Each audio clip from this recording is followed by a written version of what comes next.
evening, gymnasium. Today we will be analyzing the biomechanical concepts applied to a volleyball attack. We will explain the problems relating to an incorrect volleyball approach and injuries that might occur as a result. The volleyball attack requires the manipulation of the kinetic link principle, ground reaction forces, momentum, and the projection angle and height. The volleyball approach is made of three components. These include the approach, the arm swing, and the hit. This is a demonstration of an athlete during the approach, the arm swing, and finally the hit.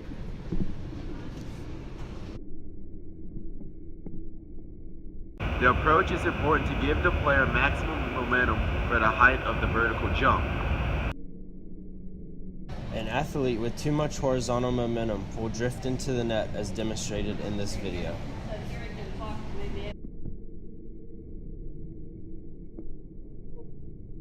Momentum is defined as the quantity of motion that an object possesses. The components that relate directly to momentum are the velocity of the approach and the mass of the player. During the approach, the momentum of the body builds up kinetic energy, which is energy in motion. The goal is to transfer this into potential energy through keeping the body moving. Newton's third law states that for every action there is an equal and opposite reaction. The force built up from the approach is applied to the ground with both vertical and horizontal components. The force is exerted back to the athlete, propelling them forward and upward.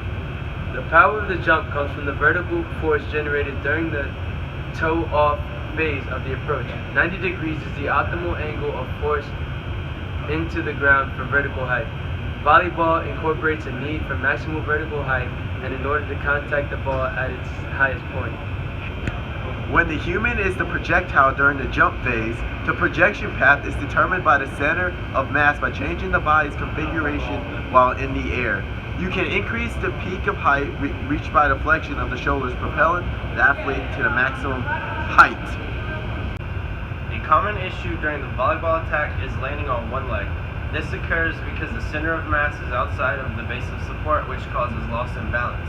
When the center of mass is outside of the base of support, the athlete attempts to recover from the forward momentum, thus landing on a single leg to regain balance. When a single leg is planted into the ground and the center of mass is pulling the body forward, excessive strain and stress is placed on the knee, which can cause an ACL injury. Another injury that can occur is when landing on a single leg in plantar flexion. The base of support is severely decreased because there is an increased risk of ankle inversion during plantar flexion. This landing posture can impose injuries such as a rolled ankle. Based on this analysis, it is not surprising that the ACL injuries and inversion ankle sprains are the most common injuries in volleyball players. This is a demonstration of an athlete who has too much forward momentum, causing her to land on one leg, increasing the chances of an injury such as an ACL tear or a sprained ankle. In this next video, the athlete does a better job of landing on 2 feet, thus decreasing her likelihood of an injury. After looking at each step of the volleyball approach, it is clear that the kinetic link principle applies to this movement. During a volleyball swing, momentum is transferred from the shoulder down the arm to smaller joints such as the wrist, increasing the velocity, creating a faster swing. This first clip shows an example of an athlete having more velocity on the ball because the motion started at her shoulder and went through her elbow, which increased the velocity like a whip.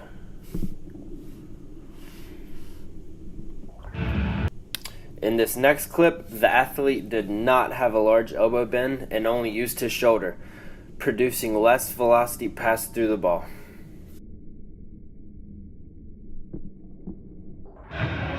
For an athlete who does not bend their elbow during the swing phase, they will not get the transfer of momentum, causing a weaker swing. Each body segment can make a contribution to the final endpoint, velocity, with the motions of the trunk and shoulder being of the utmost importance. The movement requires a coordinated summation of forces produced by trunk rotation, shoulder flexion, elbow extension, forward translation of the total body center of mass, as well as contacting the ball at the appropriate height and angle.